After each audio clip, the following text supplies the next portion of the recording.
So I don't actually have much experience with the Buddhist faith or going to Buddhist temples, mostly because I don't really follow any religion. The only thing I can think of is I've gone to Thailand and gone to a few temples, and I have actually visited Nantian Temple before, but in saying that, I don't really remember anything other than monks and silence and lots of prayers. So I'm quite excited to see where this goes. Hey, I'm Josh, I'm 19, and coming into this, I don't actually have a lot of knowledge regarding religion or spirituality due to the fact that I'm not actually a religious person and I haven't actually ever gone to church or anything like that. I have visited the Nantian Temple itself before, but that was on a school trip in year 5, so I really don't remember that all too well. So I'm going into this with quite an open mind, and I'm definitely keen to see what it's all about. Hi guys, my initial thoughts before going to the Nantian Temple is that it will be peaceful, quiet, and I think I will enjoy it. I often do meditation, and I have read Buddhism books in the past, although the only time I have been to this temple was in primary school and I can't really remember much, unfortunately, so I am definitely looking forward to it. Woohoo! So initial thoughts, Jasmine, what are we thinking? There is a cemetery. There's a cemetery, yeah. Isn't that interesting? That's very... It's like, I guess it's similar though to, say, a church with your place of worship and then those who have passed on before you. What else would be at 8:50 on a Wednesday morning? It's very beautiful. It is very beautiful. So we have the swastika, that is a symbol for well-being, and see the lotus, that's another symbol for enlightenment. And he's holding the lotus, so he's trying to be enlightened. Jasmine's giving and me he is sprouting out of a lotus. an educational video on this statue.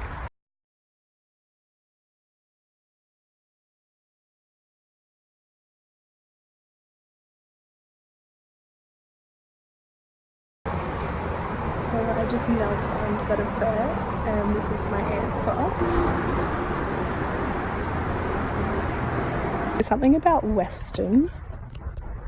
We're unpacking the little thing I got. Western paradise. I think it's more a message about breaking away from materialistic things from how I read it. Okay, What do you that's think? interesting. Yeah, that would make sense. Okay. So the beauty and everything. Yeah, I think you'd have to look up what that means. Tathagata. Yeah, Tathagata. I think that's the key to this message.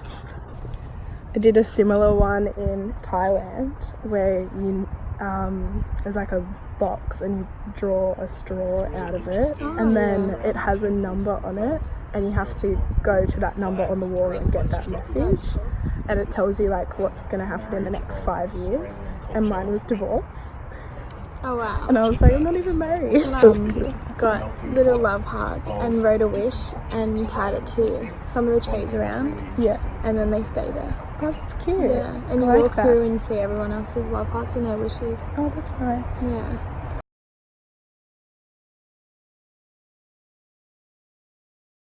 So we've just gone inside the main temple and we couldn't actually take videos in there, so I'm just doing a quick recap. Something that was really interesting that Alana pointed out was that there was such intricate details in all of the designs. So there was always lotus or Buddha, or there was something that's representing something else, and I think it's really amazing how there's so much meaning, and it might just go straight over my head, but like it's all there for a reason. And there was a really interesting sign which explained the swastika symbol and how that's originally a Buddhist sign, but it has been adopted into a Nazi symbol, which is something that we said before about the swastika. How if it's rotated, it's like a Nazi thing. And the other interesting thing, if you guys want to join in, was all the different hand positions Yeah. of the Buddhists. And the colours. They all meant different things and Yeah. represented different wishes or is states good. of mind. Any other thoughts? Everything was so detailed with meaning, and it was just beautiful to see that like every piece of work in there had a meaning. Yeah. It's very Everyone's calming. thought. Yeah.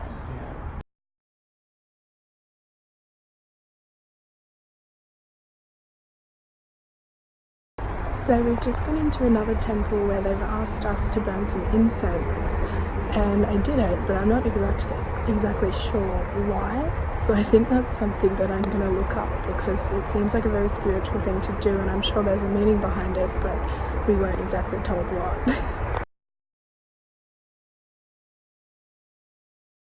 Calligraphy hall, which is really interesting because the calligraphy is so beautiful and intricate, and it's something that's very unique to this temple, obviously, because the sort of grand monk runs his own calligraphy classes, and there's a whole display of all of his work, which is really beautiful.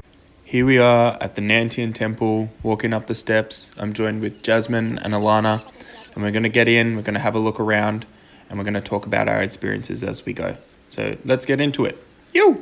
Interesting thing to note is that all of the different signage around the place that I'm seeing right now, even though the temple and monastery is honestly for Chinese speaking individuals generally, it's definitely visitor focused due to the fact that they've got translations of everything in English as well for visitors' sake.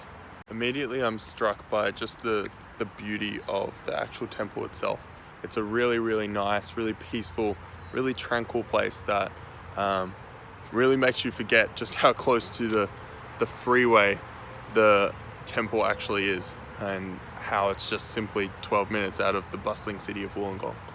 Really glad that I looked up a little bit of information about this temple before coming, because as you can see, you're not actually allowed to wear sleeveless blouses, miniskirts, shorts or barebacks. So that's interesting to note. Lucky I wore my long sleeve shirt and pants. This next section of our little investigation, we're not actually allowed to take photography within this temple, so we'll see you on the other side.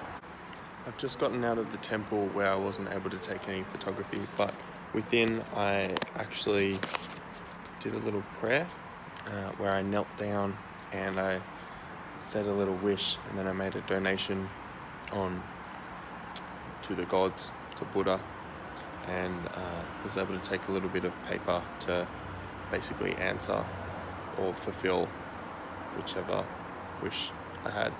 There's a lot of technology around. I'm quite surprised actually by the amount and applications of technology within this compound and within this temple, just due to the fact that, in my mind at least, I hadn't really expected, wow, it's bright, I hadn't really expected for within Buddhism and places of worship such as this to be so technologically savvy and developed. And I think that for the most part is sort of a type of othering, in that I do have this preconceived idea that these sort of cultures are a bit primitive and a bit traditionalist, as opposed to keeping up with the times and everything. So that's my interpretation of it, and trying to unpack my own framework a little bit in that regard. I feel really, really comfortable here, and I think it's just due to the fact that everyone is so welcoming, so inviting here. Everything is in English as well as Chinese, and I think it's really, really interesting, because I can't say that I would feel a similar way if I say walked into a Catholic church or some other place of worship, just due to the fact that I am an outsider. But here I just feel so at ease, so welcomed and so comfortable. Sitting here just quietly reflecting on the time I've spent at the Nantian Temple, I'm absolutely amazed by just the beauty, the tranquility, the serenity of this beautiful place. I feel so calm, so at ease. It's almost like I've been meditating, doing yoga or something like that. I really haven't ever felt anything like this before. It's so quiet, so peaceful. People don't need to talk. There's just this mutual understanding between people. I absolutely love it. It's really, really good. I'm quite pleasantly surprised. I didn't think I would enjoy this experience as much as I have. So one of the greatest epiphanies that I had throughout this process was that Buddhism is actually not a religion. So that was a bit of a shock. And the other thing was that we didn't go into this to experience Buddhism itself, because we would have had the wrong intentions and that automatically would have gone against everything that the practice is about. So that was very interesting to find out the Buddhist way of life. After going to the Nantian temple and actually engaging in some autoethnographic research, I realized just how little I knew about spirituality and religion, and also how inaccurate my perceptions were originally. They were based on ignorance and a lack of understanding, and it's fascinating to me how this has actually come about due to the fact that I didn't know anything to begin with, yet I thought I did for some reason. So that's really interesting.